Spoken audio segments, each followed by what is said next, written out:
Right. Welcome to the NCL Season 15 Week 5 Team Builder.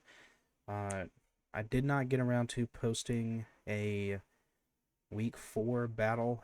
But just to recap, I did lose that game. Kiss had really good prep, really strong team. Um, and I thought I was ahead at one point in the game. It was 3-3. I was in a better position.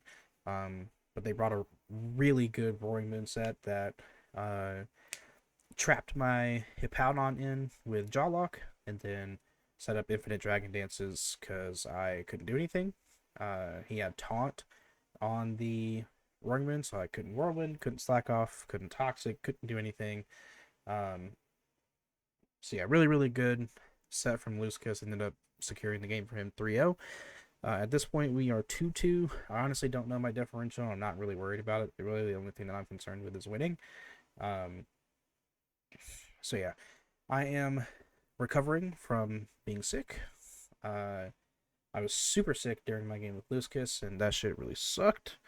Um, but overall, I'm not really upset with losing that game. I think Kiss has a crazy team, and they prepped really well. So this week we're playing against Connor. He has a team of Dragapult, Iron Hands, Mega Slowbro, Entei, Tornadus Incarnate, Diplin, Ursaluna Bloodmoon'd, Glamora, Florges, Galarian Stunfisk, and Regice. Um, Honestly, this is a pretty bad matchup for me. I'm not too concerned with literally anything else on this team. I think I can handle basically everything really well, except for Ursaluna Bloodmoon. Um, I just don't have any defensive switches to this Pokemon, like at all. Uh, it's just really hard to play around. um, I have sort of an idea of how I can attempt to check this in the game, but really what this game is going to come down to is whether or not I can stay in the driver's seat. If I can stay in the driver's seat and keep my momentum up and not let Ursaluna get in for free, then I think I should be okay. But if I do let Ursaluna at any point, if I let Connor take the reins on the game and set the tempo, he's going to be able to jockey for position to get Ursaluna in on at a moment where I am forced to either switch or sack something. And there's just really nothing that I can do about that. Um, from there, anyway. That Pokemon is super bulky. My only saving grace is that it is really slow, and I can bring something in to offensively force it out after it either does a shit ton of damage to something or kills something, but probably just kills something. Um, so yeah, that alone makes this a pretty bad matchup. When one Pokemon just kind of sweeps your team offensively, really all they need to do, like they can kind of formulate a clear game plan to get that Pokemon in a moment where they just get to click a move, and pretty much any move they click does a lot of damage to pretty much my whole team. So, um, yeah, but I do have a plan. I have an idea of something that I can maybe do, and we're just gonna have to hope that that works. Um, I'll also mention that I built this team pretty much by myself. um, I haven't gotten a lot of input thus far on the team, so things may change between now and the battle. Um, but yeah, so first Pokemon we're bringing is Clayman the Hippowdon. Um, this is a physically defensive set for that Entei, that Iron Hands. Um, we're also running like 60 speed to be 5 points over no speed, neutral nature, Blood Moon. It's entirely possible they run max speed. Ursaluna is so bulky that you can low key kind of afford to run max speed, even though that Pokemon is really slow. Um, but just in case they end up running no speed Ursaluna and instead opt for things like um, max HP instead of max speed, I just wanted to make sure that I was a good bit faster than that, just in case they throw on a few speed EVs to try and outspeed. I actually have quite a few Pokemon that are right at this speed tier around Ursaluna. So ended up going 5 points over just to be super safe.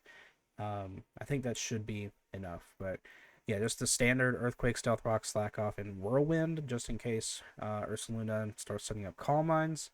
But even then, I probably just died to +1 Blood Moon or +2 Blood Moon. So um, yeah, this is kind of meant to be a stopgap, but this probably could get changed to Toxic.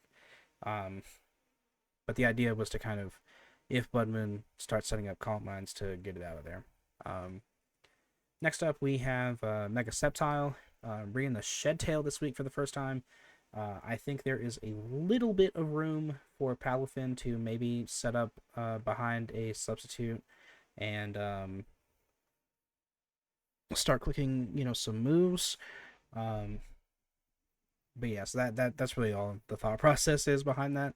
Other than that, Energy Ball and Dragon Pulse is kind of made to maybe revenge Dragapult if it's not Scarf. It kills Mega Slowbro, helps with Ursaluna Blood Moon. So that's kind of the idea there. We're rocking the Synthesis right now. This is honestly a very up in the air move. Probably will change before the battle on Saturday. Just didn't really know what to put as a fourth move. All I really wanted Mega Sceptile for is its Dual Stab. And I thought, maybe if I click Shed Tail and I get Mega Sceptile back in, I might be in a position where I can click Synthesis to get my HP back, maybe do it again, or just to have that HP in general. But yeah, so that's Mega Sceptile. Next we have Bubble Man, the Palafin, with the leftovers for when we get behind that substitute, with the Agility, Wave Crash, Ice Punch, and Grass Knot for that Mega Slowbro. Ice Punch for the Dragapult pretty much exclusively, and then Wave Crash just to generally do some damage. I'm hoping that even if this doesn't get a lot of kills behind the substitute, that maybe it will do enough damage that I can kind of get a lot of momentum off of that. That's sort of the plan. So I'm not really trying to sweep with the Palafin. It would be really cool if I could, but I think just getting general damage down is pretty important in this game.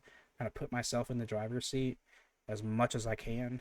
So yeah, and then we have enough speed to speed tie the Entei, I believe is base 100. And then Ascidian was creeping Dragapult. So next we have Avian, again trying to give myself as much momentum as I can with the U-turn. Got the defog there for Glamora, because that Pokemon's going to be kind of a problem. The rock type Weather Ball might come through here pretty well. It hits Tornadus Incarnate, hits Entei, hits a Regice, for example.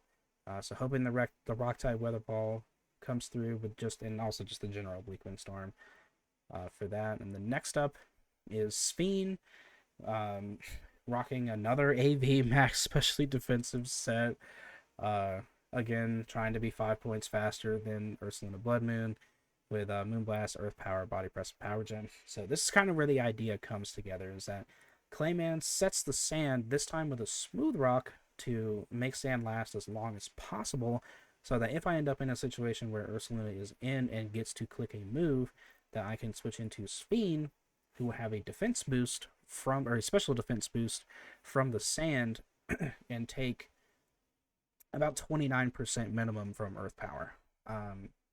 That's kind of the idea. It's not that DNC can't take Earth Power from Ursaluna if sand is not up, but it takes it much more comfortably if sand is up. So I'm hoping that I can have sand up whenever I need to switch in Speen to Ursaluna, which then forces it out, hopefully. We could really end up in a situation where Ursaluna might just raw 1v1 DNC. Moonblast does about 38% minimum to no HP Ursaluna. If it's max HP Ursaluna, then legitimately Ursaluna might just, straight up 1v1. And then from there, Connor could preserve it, because even if it's low HP at the end of that exchange, wouldn't really matter if they can position it where it gets to click a move for free. So this is kind of all I could do. But yeah, so that's kind of the idea. And then last but not least, we have Nobunaga. This is honestly to try and cheese a win at the end of the game. Like I said before, if I can get a lot of damage on stuff with Palafin behind that sub with an agility up, we're kind of hoping that Banded King Gambit with Sucker Punch Supreme Overlord, if I can preserve it in the back, just kind of get into some Sucker Punch mind games, basically, is what the plan is with King Gambit. Again, enough speed to be 5 points faster than no speed, neutral nature, Ursaluna. Yeah, so that's the 6 I'm bringing. I can't imagine any team members are going to change. This matchup is really hard, but hopefully we can come out with a win. I would really prefer not to go lose one, win one, lose one, win one, so on and so forth. Want to try and finish the season strong, so really need a win here to make sure that happens.